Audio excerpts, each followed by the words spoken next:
The main character, Andy Dufresne, who has been imprisoned for a crime he didn't commit, says in a letter to his friend Red, "Hope is a good thing, maybe the best of things, and no good thing ever dies." Throughout the film, Andy finds joy and hope in small ways, like a cold bottle of beer shared with friends, a funded prison library come to fruition, and in a pivotal scene, Andy plays a recorded piece of a Mozart opera to share with the whole prison population. And if only for a minute, he lifts the minds and hearts of all those who have ears to hear. It is through these moments that Andy is able to have more hope for the future outside of prison. He speaks of hope to his friend Red and gives Red a reason to hope too. Through this pandemic, I feel I've been restricted with my freedoms, although in no way do I feel I am a prisoner. Yes, I have moments of disappointment, but I also have moments of joy and hope. There's the anticipation of what my Kroger order may include, and even if I can't get everything, I realize it is still in abundance compared to what others may live on. There's my frustration with the Indiana Department of Labor, the reality that I may never get any monetary compensation for 2 months of work I've lost, but also the gratitude that I have Jason as my partner, who is still able to work and provide financially for our household. There's a sadness from being away from family, especially my 21-year-old daughter. However, we both know we are fortunate to be healthy and living with people who are healthy as well. Plus, we have the freedom and ability to connect through phone calls, text, and FaceTime anytime we want.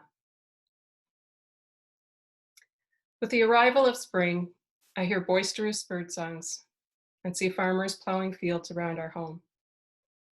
Sunny daffodils show their faces on greening hillsides, and I'm filled with hope for the earth and for us. For myself, I hope I can get back to work soon. I hope my clients are healthy and able to come back to me. For the world, I hope we are kinder to our earth and to others. I hope we take the time to nurture what is important and let the rest go. I hope we speak out against injustices and remember, even when restrictions are lifted, not everyone will be able to get back to normal. I hope our first responders and healthcare workers get a well-deserved break and we continue to show them our appreciation. I hope we are able to comfort those who grieve. I hope. Last year, the It toy was some kind of beeping, computerized egg.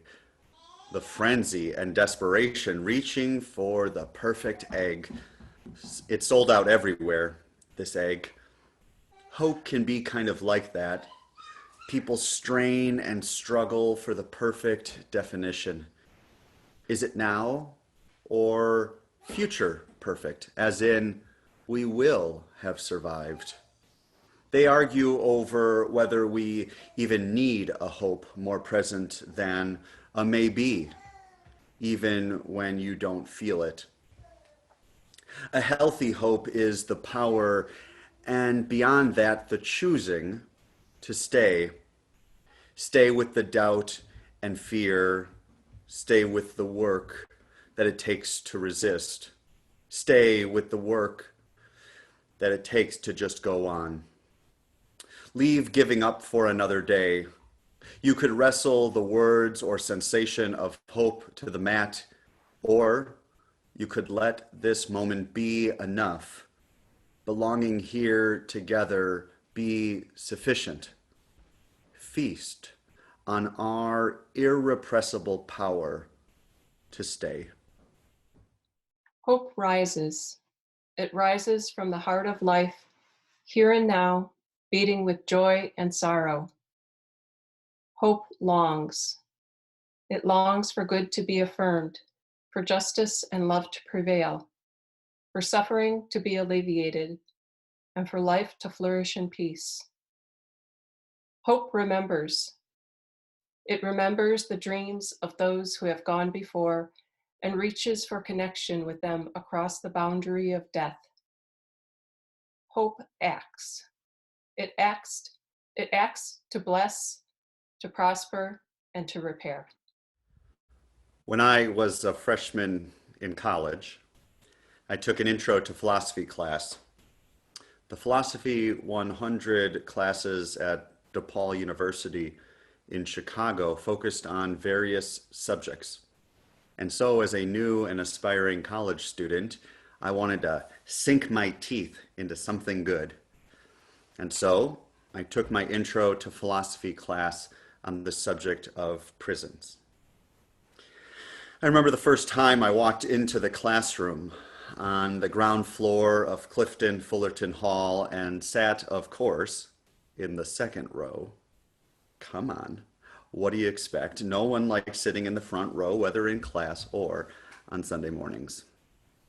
Well, anyway, in walks this young man, this adjunct affiliate professor, probably still working on his PhD or maybe recently finished. James Manos was a cool professor. He was edgy and smart and became the epitome of the Generation X academic that I would come across a lot over the next 7 years. I remember the professor passed out the syllabus on paper, how retro, and he walked us through how the 10-week quarter would unfold. We focused primarily on 4 writers during the next 2.5 months, and about how each thought of the physical and philosophical aspects of prisons. And I knew that the semester was going to be good, really good, when I saw that one of our required texts, written by Angela Davis, was entitled provocatively, "Are Prisons Obsolete?" Are prisons obsolete? Well, I was in for a ride exploring everything from Plato to Foucault with a blend of deeply heady writing and profoundly personal and socially relevant testimony about the world in which we live. This memory of Dr. Manos's philosophy class on prisons returned to me this past week, which I probably haven't thought about much for over a decade. But I think it popped up for a few reasons, and one is that Lori reminded me just how good and impactful the movie The SHAWSHANK Redemption has been on both of our lives. And because we are spending the month of May on the topic of hope. And what better conversation partner regarding hope is there than the various manifestations of physical and spiritual bondage that have existed throughout history and that continues to exist today. On top of this, many of you have been aware of the compounded injustice that is befalling people who are imprisoned within correctional facilities across the country amidst the COVID-19 crisis. Prisons were already some of the most unsafe and unjust places in America, which has now become amplified by major virus outbreaks in these spaces. There is a movement to preemptively decarcerate many or all of these prisoners, which makes Angela Davis's potent little book questioning of the purpose and necessity of prisons all the more relevant today. On top of this movement to mitigate harm, these campaigns across the United States, including right here in Indiana, are intended to push back against what has become known as the prison industrial complex. You might be more accustomed to President Eisenhower's mention of a military industrial complex, and they are in a way related in that they each have produced a strong argument for and an over-reliance on the use of force as a means of social control. Foucault wrote beautifully on the topic, although it is often hard to get through even a few pages of his book, Discipline and Punish. In my opinion, my former professor, Dr. Sharon Welch, frames it more digestibly as our longing for an ethic of control, even if it comes at the cost of losing an ethic of care. So in light of these memories returning to me this week, in light of the current state of our state, our nation and world, and in light of this month of May being about hope, I thought I would speak a bit this morning at the intersection between hope and freedom, or a lack of it. Now, before I go on, I want to say a few things that I feel need to be said about hope. I am influenced and inspired by the power and potency that words can hold. And I am also dismayed and frustrated when they are wielded like floppy slices of lunch meat. Dr. King spoke eloquently and directly about our human tendency to be careless with words. And he uses a word that is as ubiquitous as hope to illustrate his point: love. God, do we love to use that word, love, and hope and courage and justice. But let's take Dr. King's reflection on love to help illustrate this point.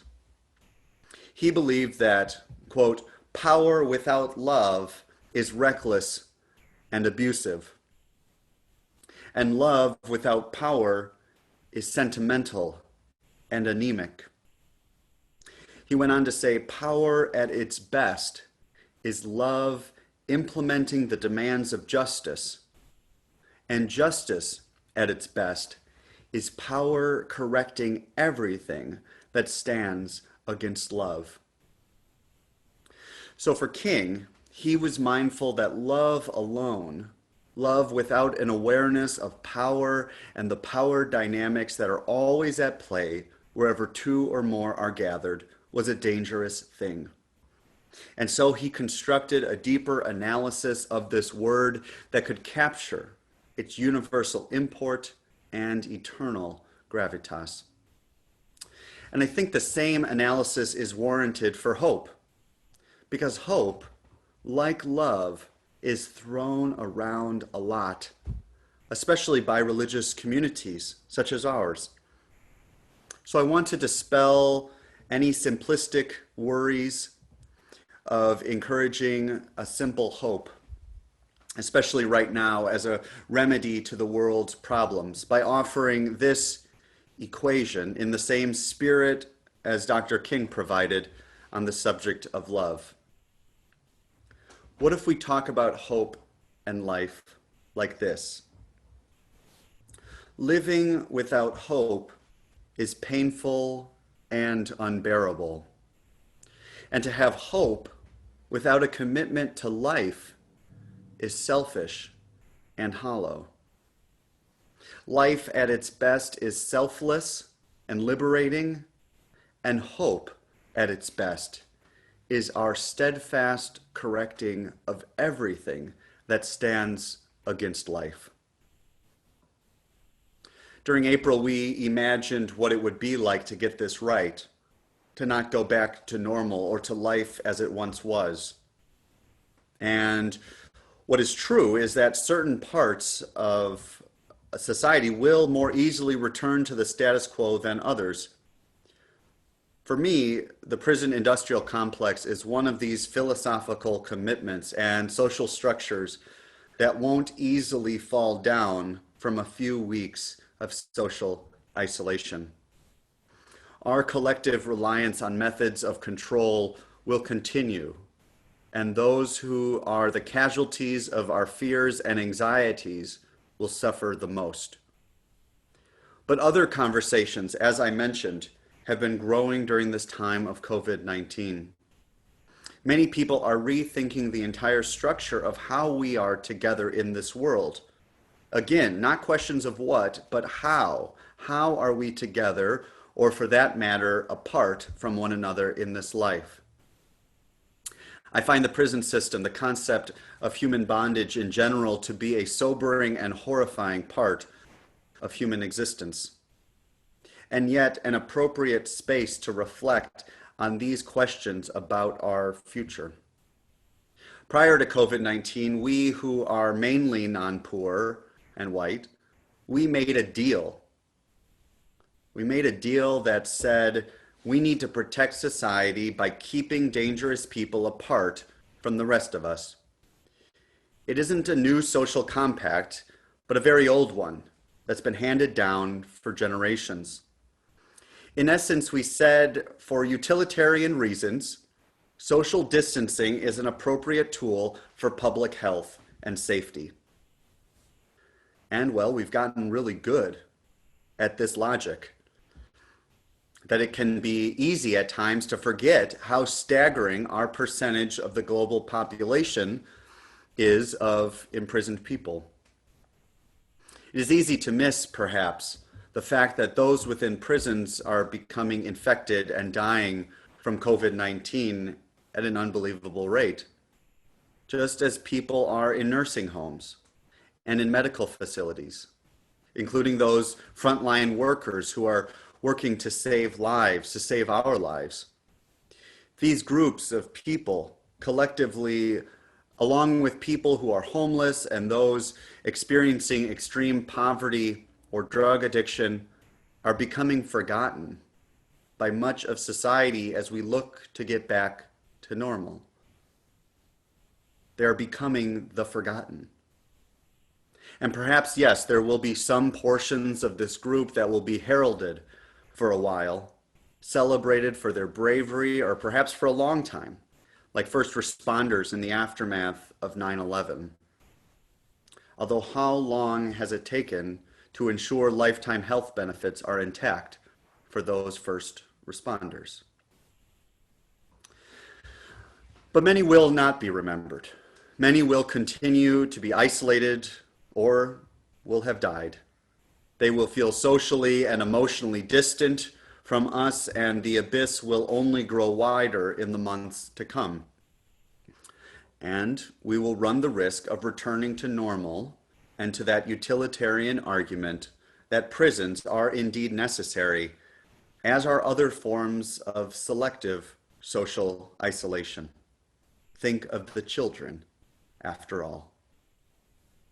Now, I'm not here to preach a prison abolition sermon, but I am worried about our selective memory as human beings and our potential commitment to those who were suffering before, during, and still after this chapter of the health crisis comes to an end. And I'm also not here to preach solely about the forgotten, although they deserve more time than what I have today. And specifically those who are currently imprisoned. No, this is a sermon also about hope.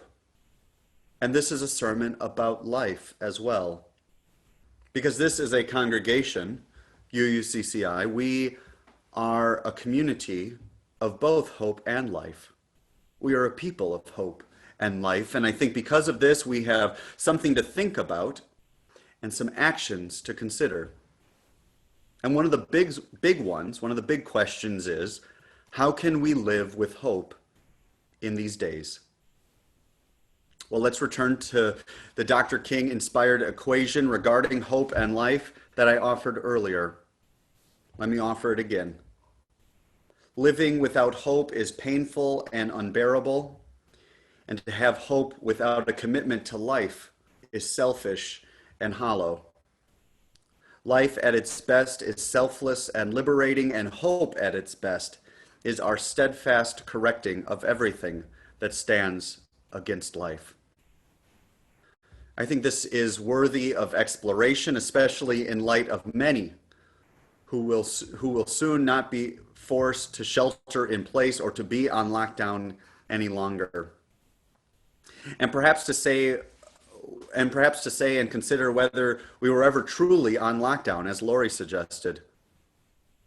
I believe as phase 2 approaches this coming week in most of Indiana, we are under a bit of a time crunch to consider how we might commit ourselves to hope and commit ourselves to one another and to all of life in these days. Perhaps hope can provide us with some ways of being. In our second reading this morning, the Reverends Rebecca Ann Parker and John BUEHRENS suggest that hope is active and alive if we know where to look for it.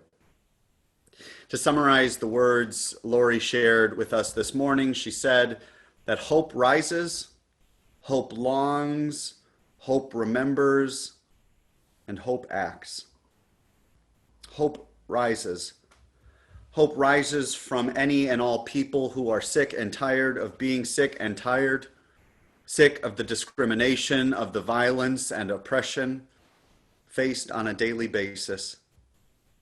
And hope rises also when people of privilege recognize that life is becoming compromised in some way and that something must be corrected. But hope does not merely rise and then fall again like the sun and the moon each day and night. It rises and then it longs for something new like a world where we don't believe that physical force can accomplish anything, or that a social ethic out of sight, out of mind, has any wisdom or merit or place in society. No, hope rises and it longs for something more compassionate and just, something gentle and restorative, something that imagines our collective liberation, our collective wholeness as dependent on each of us finding ultimate freedom and fulfillment in life. And from where does our longing emerge? I believe hope rises and longs for a better world out of its own memory. Hope remembers.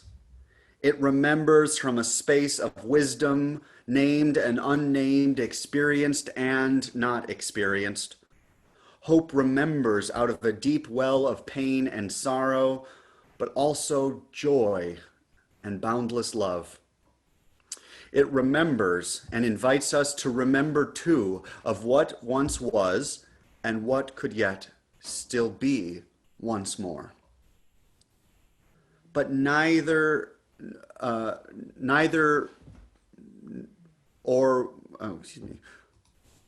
will we stay in the well of our tears of ecstasy and tragedy. We will not do that. Hope rises and it longs for something new by tapping into a personal and collective memory, and then it acts. Hope acts. It pulls itself from the waters of despair into the light of what might be. Hope acts and it calls on us all to act from that place of awareness of how much life can be unbearable at times. But it calls us to ask. It calls us to ask because we know it can be something so much more liberating and beautiful when we ask and consider what that might be and then make it so. This can be our way of living and our way of harnessing hope in the days to come. We can rise. We can long for something new. We can remember what was, and from that place where we all once emerged.